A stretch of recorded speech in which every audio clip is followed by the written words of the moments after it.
Vamos fechando os olhos e vamos lembrar a figura adorável do Mestre Jesus, pedindo a Ele que nos envie até nós seus emissários de luz, para que possa nos fortalecer energeticamente e que possamos ter condições físicas e emocionais para darmos continuidade na nossa jornada espiritual.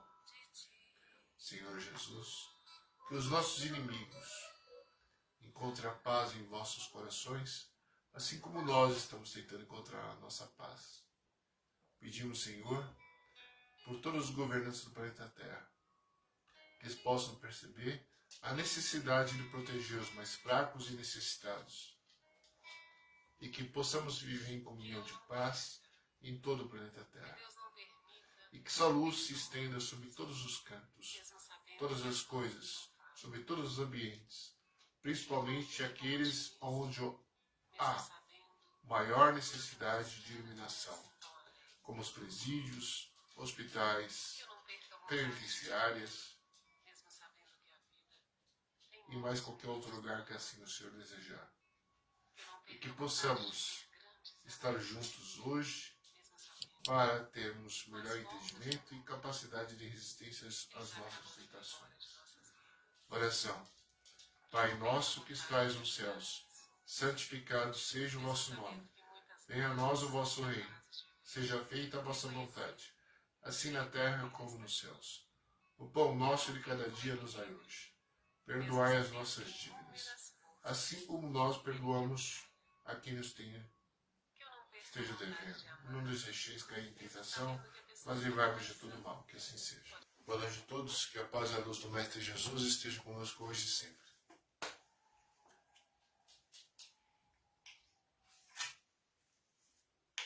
Para quem não sabe, o trabalho de quarta-feira é voltado para dependentes e codependentes químicos. Desde já eu vou me desculpando se eu não consegui fazer o evangelho como eu gostaria, porque minha gata sumiu e não estou legal não, tá? Mas vamos lá, vamos enfrentar a situação e vamos tentar dar continuidade. A dependência química é uma coisa que faz parte da jornada de qualquer indivíduo. Depende das suas escolhas. Tem pessoas que escolhem comer demais, que é uma maneira de você sentir prazer. Outras pessoas preferem falar mal da vida alheia. Outras pessoas preferem ter várias parceiras ou vários parceiros sexuais. E são formas de dependência. Ela pode ser uma dependência química ou uma dependência emocional. Nós desenvolvemos essas dependências. Infelizmente, nós somos herdeiros daquilo que nós mesmos plantamos. E a dependência química foi uma escolha é uma escolha do indivíduo. E no qual ele vai ter que um dia, mais cedo ou mais tarde, lidar com essa situação da melhor forma possível. E lidar com essa melhor forma possível significa se tornar independente, se tornar livre de qualquer substância química que ele venha lhe fazer mal. E essa não é uma tarefa fácil, é uma tarefa difícil, em que todos nós, seres humanos, temos que enfrentar de uma maneira ou de outra. Talvez você não tenha dependência química, mas tenha alguma coisa que possa lhe atrapalhar a sua jornada espiritual.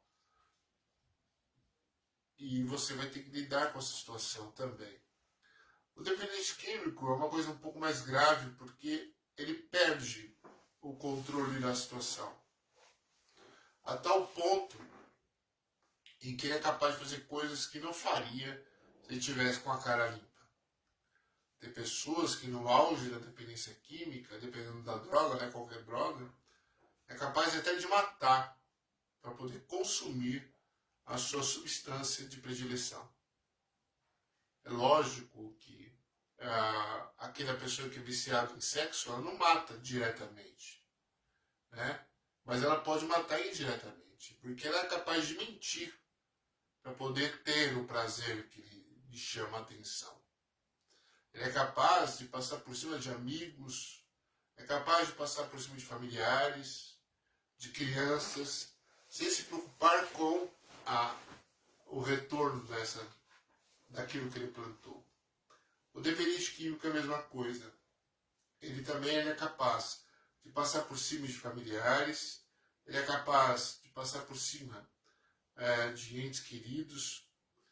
Por isso que a dependência química é um problema como outro qualquer, é uma doença. Uma doença que está instalada no espírito, em primeiro lugar.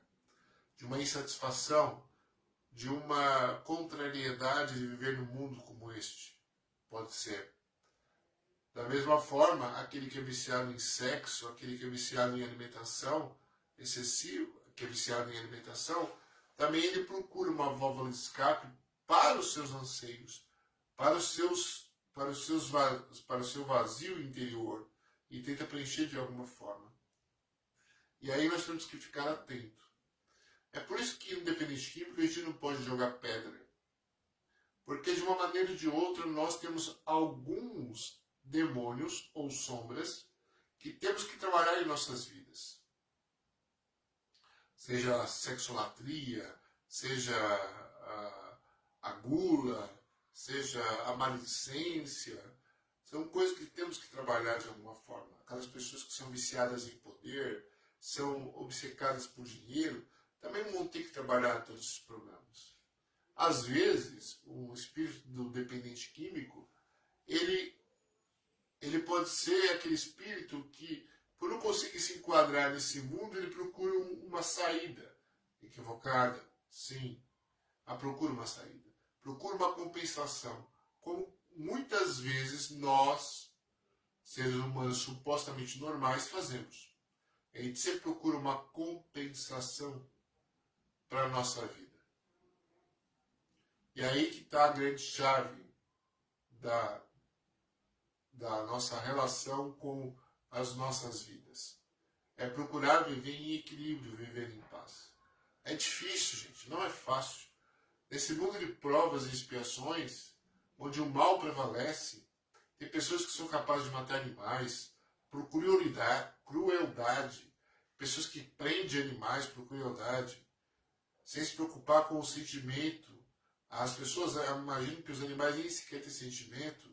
Pessoas que são capazes de passar por cima da dor da outra, sem se preocupar com as consequências. É o mundo que vivemos. Mas e aí? Não dá para fugir desse mundo. Nós estamos aqui nessa escola, que o planeta Terra é uma escola, é um hospital para todos nós. E nós não temos como fugir. Nós temos que encarar a situação de frente, em que o mundo é perverso mesmo. É dolorido viver nesse mundo. Não é fácil viver nesse mundo. Às vezes a tristeza bate, a ansiedade bate, porque a gente quer um mundo diferente. E aí também está outra chave da questão. O problema não é o mundo, muitas vezes, é nós. É o nosso íntimo. Que nós queremos transformar a vida e o mundo à nossa imagem e semelhança. E com isto, a gente acarreta mais problemas emocionais, psíquicos, que nós vamos ter que resolver de uma hora ou de outra. Então, nesse mundo aqui não existe saída milagrosa. Não existe compensações que não sejam do ponto de vista espiritual, as mais benéficas. Porque o resto, muitas das coisas, nos atrapalham o nosso desenvolvimento. E entender que aqui o choro, a tristeza, faz parte da nossa jornada. Nós temos que aprender a lidar com isso. A perda de gente querido, a perda de um animal, a perda do trabalho, um local, os vizinhos que às vezes são inaptos, não são legais. Você tem que aprender a viver convivendo com isso. Não tem jeito. É duro. Mas se você querer encontrar uma saidinha fácil, você só vai acarretar mais problemas. E aí, como que eu mudo toda essa relação? É a pergunta que fica para todos nós. Como que eu posso mudar então, gerar tudo isso? Bom, parte da mudança passa pelo processo de espiritualização. Você se espiritualizar. Procurar elementos que te ajudam a te elevar num plano maior. Então, leituras edificantes, participar de uma religião, não de uma maneira obrigatória, mas de uma maneira consciente, clara.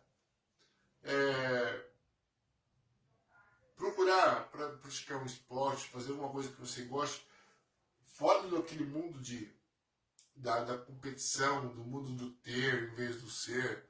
Procura fazer uma meditação, um exercício de respiração, para que você possa encontrar elementos para que você consiga resistir a tudo aquilo que lhe cerca. Não é fácil, mas você pode fazer isso. Melhor do que você querer compensar a sua vida aqui, esse mundo que é pesado, que é dolorido de viver, querer compensar com coisas que podem lhe atrapalhar a sua jornada evolutiva. Então você tem que procurar saída. Uma saída que seja honrada, uma saída que te eleve espiritualmente. E aí você tem que procurar esses mecanismos. Fazer um curso universitário, um curso técnico, fazer um curso de bordado, um curso de desenho, vai aprender a tocar um instrumento musical. Por que não aprender a tocar um instrumento musical? Ah, mas eu já estou velho, estou aposentado. Lendo engano, você consegue manter a sua mente sadia quando você se propõe a aprender coisas novas. Aí você joga informações para o seu corpo e para o seu cérebro que você quer continuar vivendo. E aí você tem uma qualidade de vida melhor. Você não pode ficar parado, esperando que o mundo à sua volta mude para que você possa viver. Não. O mundo continua girando. E você está nesse mundo. E não adianta você querer mudar todo o mundo à sua imagem e semelhança. E ficar reclamando do mundo. Você precisa viver o mundo. E viver o mundo aqui tem uma série de problemas. O mal prevalece, as pessoas os seres humanos são egoístas, nós somos egoístas, todos nós somos, de uma maneira ou de outra. As pessoas são capazes de passar pela dor, por cima da dor alheia, sem sentir remorso. Mas e aí? O que você vai fazer? Você vai cometer suicídio? Pela doutrina espírita, suicídio é um crime. Porque o corpo é uma oportunidade de evolução espiritual. Significa que aquele que comete suicídio vai para o inferno? Não. Pela doutrina espírita não existe inferno. Porém, você, para a lei de causa e efeito, você vai amargar algumas consequências negativas. Então você tem que se adaptar. Se adaptar não é fácil. Não é fácil se adaptar nesse mundo. Né? Você liga a televisão, é corrupção, é pessoas que deveriam fazer seu trabalho direito e não fazem, porque só são preocupadas consigo mesmas. Você vai no hospital, muitas vezes falta remédio, você é maltratado, a educação não funciona direito. E se você ficar pensando, você não sai mais da cama. E aí você vai querer uma compensação. E aí tem o mundo dos vícios. Sexolatria, gula, dependência química, etc, etc, etc, etc. Então, nós temos que ser realistas. A realidade é esta. Você não está aqui de passeio. Você não surgiu, eu não tenho nada para fazer, vou lá encarnar no planeta Terra. Pô, vamos no planeta Terra, mano. Você vai encarnar no planeta Terra com tanto lugar que deve ser mais bacana do que este. Lógico que não podemos ser ingratos. Né? Mas do ponto de vista espiritual, que pode ser mais iluminado, você vem parar aqui? Você vem parar aqui porque aqui está aquilo que você necessita para a sua jornada evolutiva.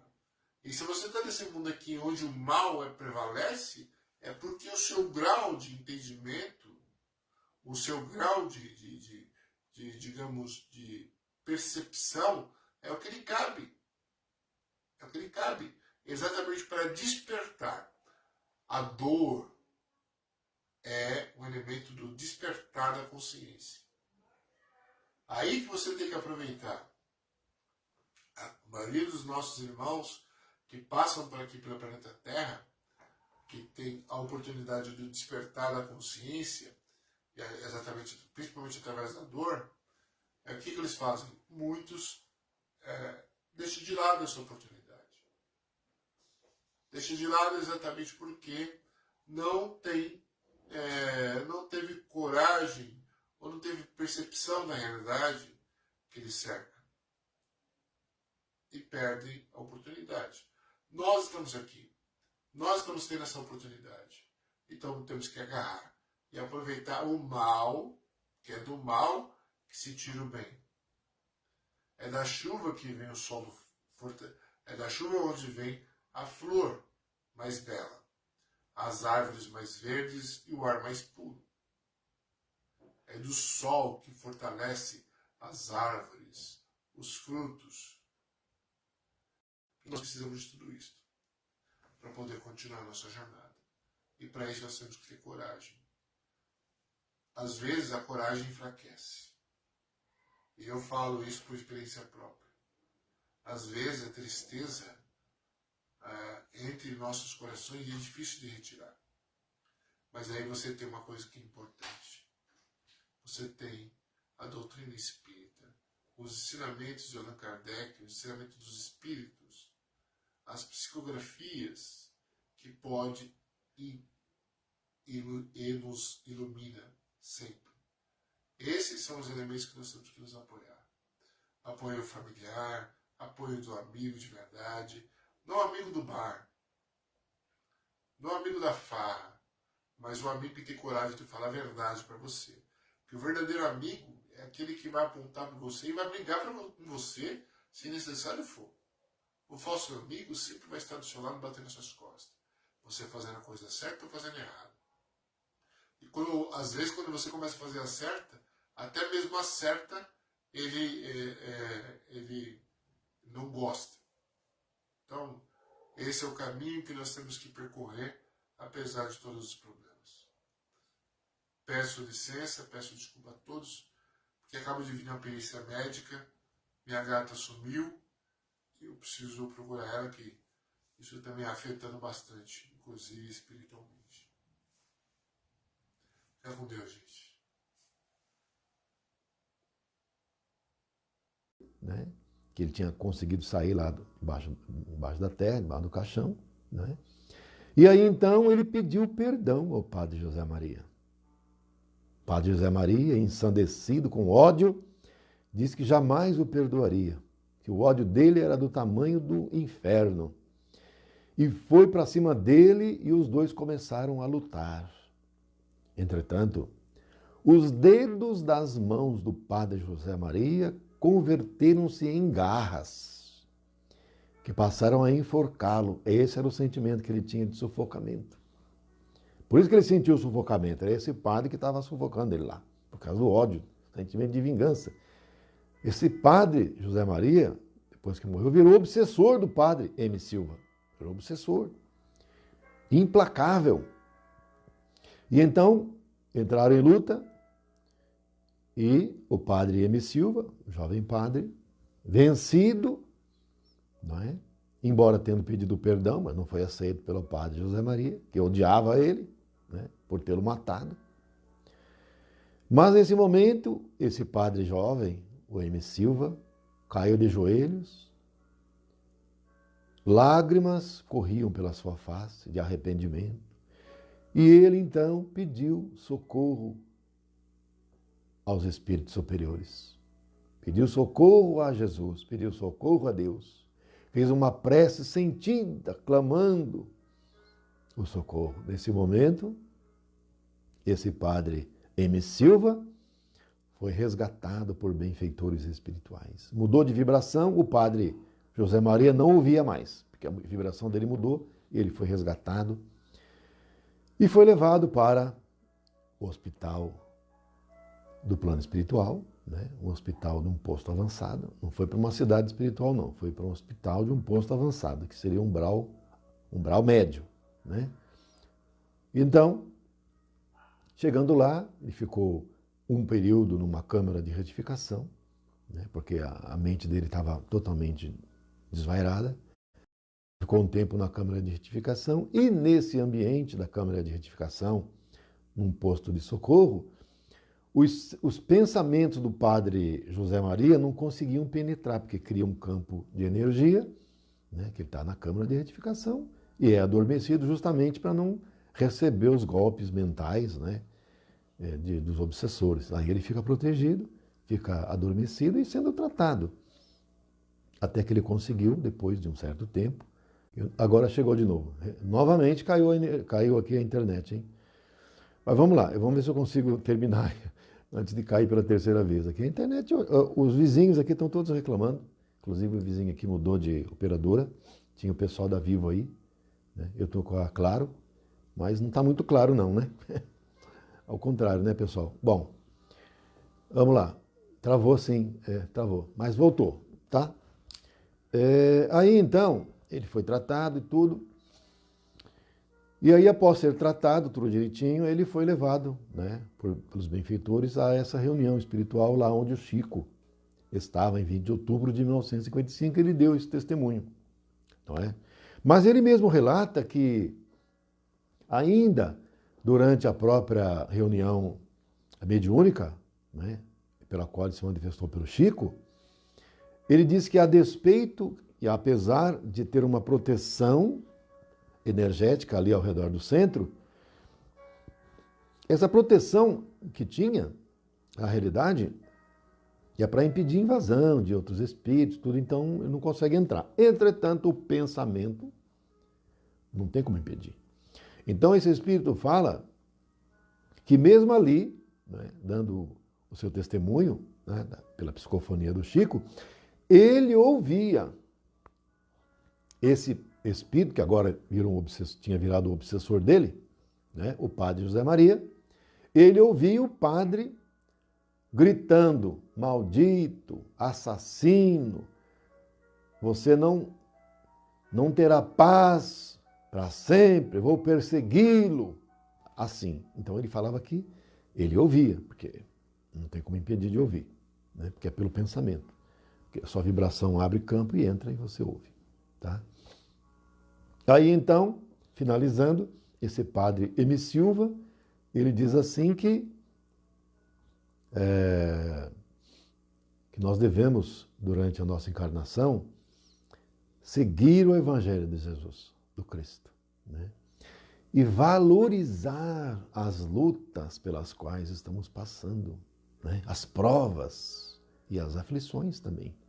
Valorizar as provas e as aflições, não é? E abster-nos da prática do mal. A prática do mal é o que ele fez, né? Acabou, mesmo sem querer matar o padre, matou. Aquele momento de ira, de raiva, de perda de controle emocional, ele deu um tapa, o padre estava idoso, doente, caiu, bateu lá e desencarnou. Não é? Então, se a gente não tem controle das nossas emoções, a gente pode ter uma atitude cujas consequências nós não temos noção. No caso desse relato, desse padre, esse jovem padre, olha as consequências dos atos impensados dele. Ele não era uma pessoa má. Era um padre que estava tentando fazer o melhor, no entanto, foi lá, começou a namorar com a moça, dentro da casa do padre.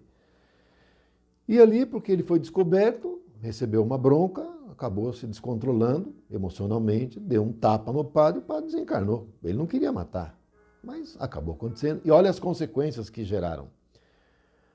A sobrinha neta do padre idoso enlouqueceu, desencarnou no manicômio. Olha a situação. Provavelmente não era para ela ter desencarnado desse jeito, né? Ela desencarnou antecipadamente, sem nenhuma necessidade, mas acabou acontecendo. Uma consequência. Olha a gravidade. E o desencarne do padre, que ele acabou desencarnando, foi um homicídio, né? Talvez não tenha sido voluntário, não queria fazer, mas acabou acontecendo isso, né? E aconteceu, né? Então, esse padre, ele fala para a gente ter muito cuidado, né, com essas coisas, porque as consequências, às vezes, a gente não pode prever o que é que pode acontecer, né? Muitas vezes a gente acaba nossas atitudes acabam levando a resultados imprevisíveis, não é? Então vocês vejam que o espírito, ele pode ficar com a sensação de estar enterrado vivo, né? Porque ele se julga sendo o corpo. Ele não compreende que ele é um espírito. Ele acha que... Porque muitos de nós, gente, né, acabamos não entendendo que nós somos espíritos e o nosso corpo físico é um instrumento de manifestação, não é? É só isso, né? Então, quando, por exemplo, esse padre veio com essa missão, esse sacerdócio, não é? Ele fala que um dos problemas que ele enfrentou é que muitos padres, ele diz que muitos padres também, isso ele dizendo, hein, que muitos padres também são assim, é que ele apresenta as luzes do Evangelho de Jesus nos lábios, na missa, né, que faz, não é? Mas o Evangelho de Jesus não é internalizado, que então, ele diz que muitos padres, o que falam não fazem. Muitos padres, eles não cumprem o celibato, né, corretamente. A gente tem muitos casos no Brasil, mas também nos Estados Unidos, né, em Roma, em todos os países, na Alemanha, na Inglaterra. Muitos países a gente tem casos, né, da infidelidade celibatária, né, que então a pessoa que está com o ministério, não é? Do cumprimento da missão de ser padre acaba não internalizando, né, o Evangelho do Cristo, e isso sendo superficial. Ele fala também que isso leva a um sentimento de culpa muito grande depois. Porque no corpo físico a gente tem como um biombo, né, uma proteção. O nosso corpo físico, pela densidade dele, a gente não tem o sentimento na inteireza, mas quando a gente está desencarnado e a gente está vivendo no corpo espiritual, no perispírito, o perispírito não tem esse anteparo. O perispírito é um corpo das emoções. Então os sentimentos, sejam eles nobres, sejam eles elevados ou inferiores, eles vêm com toda a força, com todo o vigor. Então, por exemplo, o sentimento de culpa, que é pelos nossos erros que nós cometemos, ele vem com uma força gigantesca, avassaladora, destrutiva. Por isso que, quando esses espíritos são resgatados, eles são colocados em câmeras de retificação, porque senão eles não conseguem manter a lucidez, né? Então, eles são colocados em câmeras de retificação, aí tem uma proteção, eles são adormecidos, para eles poderem ser tratados, né? Então é por isso que esse padre M. Silva, não é, deu esse depoimento para nos alertar, né? Agora, uma coisa que fica de lição para todos nós. Vocês vejam uma coisa dessa história. Quem é que cometeu o maior erro aí? Foi o padre jovem. Porque o padre velho estava lá na casinha dele, estava doente e tinha feito o serviço dele normal.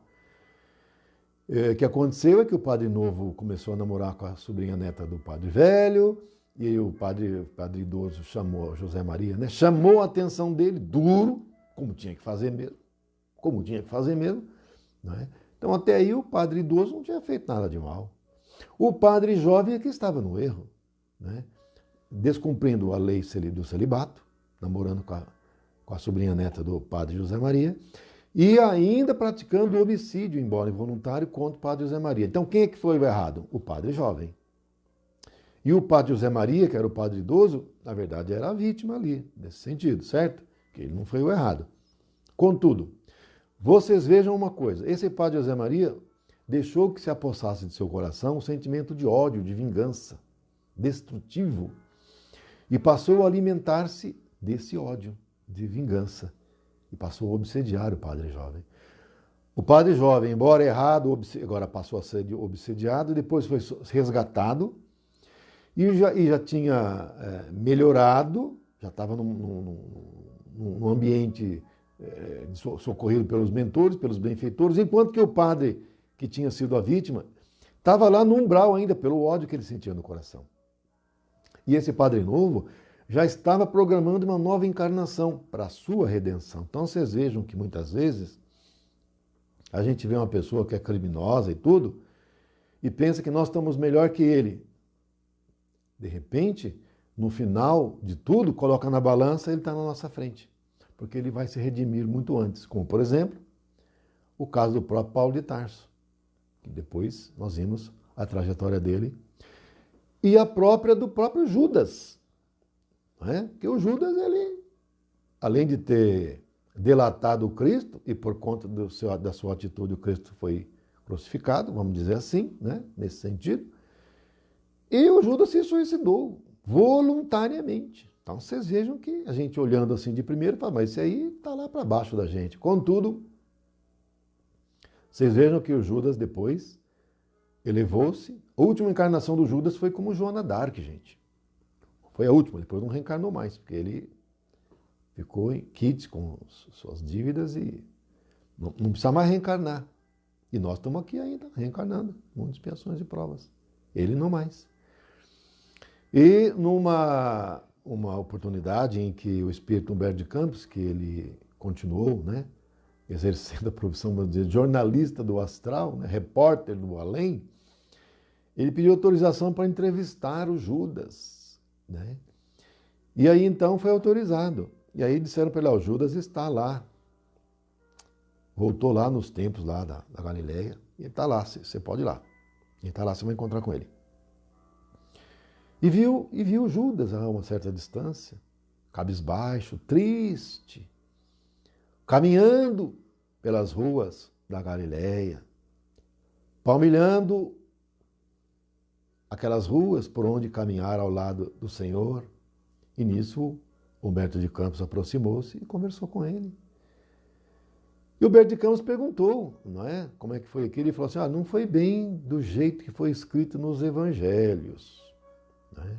Então Judas falou que depois daquilo tudo, né, teve outras encarnações, e a última tinha sido como Joana d'Arc, redimiu-se, e agora é um espírito totalmente livre, mas que ele disse que vinha, né, principalmente na época da Páscoa, voltava naquele tempo, porque ele fala que foi a encarnação que mais o marcou, e ele conta, né, com um semblante muito triste, ele conta que depois daquilo tudo, né, ele volta, né, sempre na Páscoa, para aquela região. Ele fala que caminha por aquelas ruas, depois vai lá no Gólgota, onde o Cristo foi crucificado, e depois vai até a árvore onde ele se suicidou. E ele conta que depois ele se suicidou enforcado. Evidentemente ele desceu para o umbral, né? Regiões umbralinas, inferiores. Depois ele ficou sabendo que o próprio Cristo veio lá, mas não conseguiu ajudá-lo, porque ele estava com um sentimento de culpa tão grande, que não foi possível o Cristo, o próprio Senhor, resgatá-lo. Não é? Mas ele fala que depois de um certo tempo, que ele não sabe determinar, não sabia, aproximou-se dele um espírito muito luminoso, feminino, e que depois de conversar com ela, ele conseguiu abrir o coração para esse espírito luminoso, feminino, e disse que foi ele quem traiu Jesus, o Senhor, o Mestre, não é? E que ele não merecia ser perdoado, ele se sentia culpado, ele não se admitia ser perdoado. O sentimento de culpa era muito grande. Quando então, não é, esse espírito mostrou-se claramente para ele, ele vendo, ele disse, eu sou Maria, a mãe de Jesus. Não é? E então ele fala que caiu aos pés de Maria, beijou os pés de Maria de Nazaré, pedindo a ela perdão, porque ele não tinha coragem de pedir perdão direto para o Senhor. Mas pediu perdão, beijando os pés de Maria. E Maria, então, naquele momento lindo, pegou esse espírito em seus braços, como um filho pequenino, como ela pegava Jesus quando era criança. E esse espírito, ante o olhar suave e amoroso de Maria, deixou que lágrimas escorressem em suas faces. E ele adormeceu nos braços de Maria, que o resgatou. Não é? Então, meus irmãos, vocês vejam o que é o sentimento de culpa e de outras encarnações para reparar. Voltou de novo. Terceira vez que caiu, vou encerrar, porque ninguém aguenta mais, né? Esse negócio de toda hora caindo aqui a internet. Então, gente, era isso sobre esse relato, né? Enterrado vivo, que eu contei para vocês. Eu ia falar mais alguma coisinha, mas a internet está muito ruim aqui. Eu vou encerrar, tá? Estou agradecendo a todos aí pela paciência, né? Esses problemas todos da internet, mas ficamos por aqui, tá? Vamos fazer uma prece para a gente finalizar. Ave Maria, cheia de graça, o Senhor é convosco. Bendita sois vós entre as mulheres, bendito é o fruto do vosso ventre, Jesus. Santa Maria, Mãe de Jesus, rogai por nós, os seus filhos, agora e na hora do nosso desencarne, que assim seja. Muita paz, gente. Gratidão. Bom Dia dos Namorados, né? Para aqueles que comemoram, né? Aqui em casa estou eu e minha esposa, minha filha agora está namorando, está com o namorado. Então, né? E quem amanhã for na Casa Espírita, estaremos lá na parte da manhã e nos veremos pessoalmente. Bom final de semana, fique com Deus e muito obrigado.